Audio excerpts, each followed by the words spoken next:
So let's have a raw, real conversation here, shall we? First off, happy 2025. Happy New Year. Wow, 2024 did a number on us, didn't it? But regardless of what, perfectionism is a beast, right? And it can affect anybody and everybody if we allow it.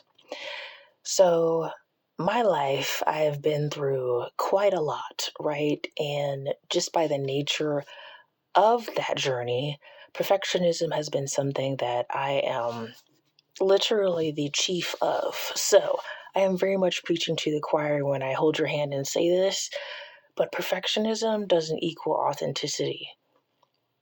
Say what?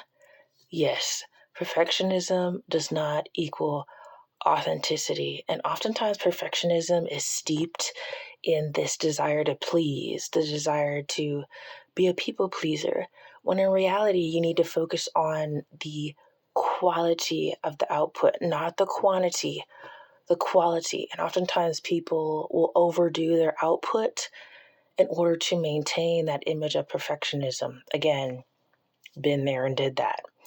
Would not recommend. 13 out of 10 would not recommend doing that. But we learn. Everything is a learning curve, right? I mean, look at this channel. This channel has imperfectionism written all over it. I've been on and off multiple times. But I'm getting to the point in my life at my big age, at almost 32, that I can't keep allowing myself to allow perfectionism to be a beast for me. And even being a Black woman in America and just in general, there's a perfectionism aspect that can come with that too, because, well, always have to work twice, 3 times, 4 times, 5 times as hard, and have to put more effort into things. But the more you become secure in yourself, the less you're going to be so concerned about the perfectionist aspect to begin with.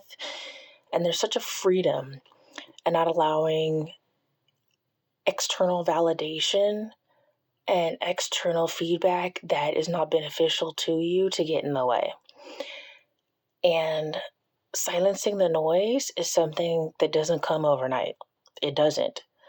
But when it does come, that's how you know you're solid. You're solid, right? So going into 2025, I'm going to be focusing a lot more on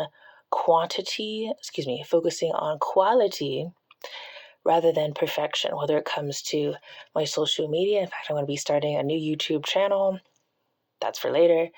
Starting a new YouTube channel.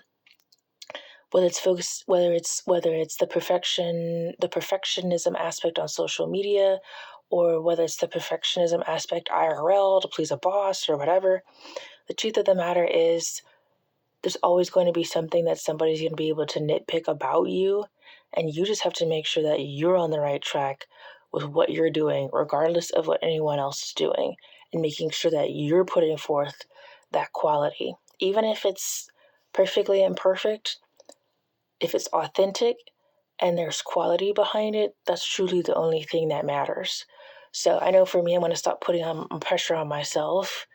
I'm still going to remain professional. I'm still going to be very much about that life of making sure that my impact is being prioritized, but I'm not going to get so bogged down by it that it ends up having the opposite effect, where I stretch myself too thin and I do too much for people and I focus on pleasing people instead of pleasing the Lord. So, is perfectionism a beast?